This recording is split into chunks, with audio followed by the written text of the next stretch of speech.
ഇനിയെങ്കിലും ഈ വീഡിയോ കണ്ടുകൊണ്ടിരിക്കുന്നവർ നിങ്ങൾ ഒരു കാര്യം ശ്രദ്ധിക്കുക.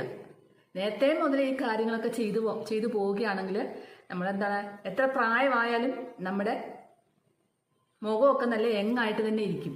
അധികം ചുളിവുകളൊന്നും ഇല്ലാതെയും കണ്ണടിയിൽ കറുപ്പില്ലാതെയും പഫ്നെസ് ഇല്ലാതെയും തലമുടി നരയ്ക്കാതെയും ഒക്കെ നമുക്കിരിക്കും.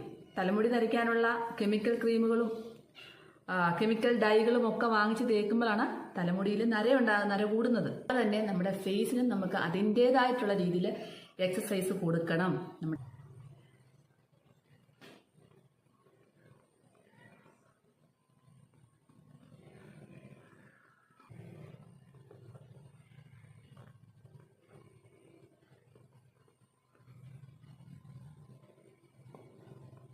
കൈ രണ്ടും ഈ ചൂണ്ടുവിരൽ രണ്ടും ഇവിടെ പിടിച്ചതിന് ശേഷം ഇവിടെ ഒരു പ്രഷർ പോയിന്റാണ്, ഇവിടെ ടച്ച് ചെയ്യുക. അതിനുശേഷം നമ്മുടെ പുരികം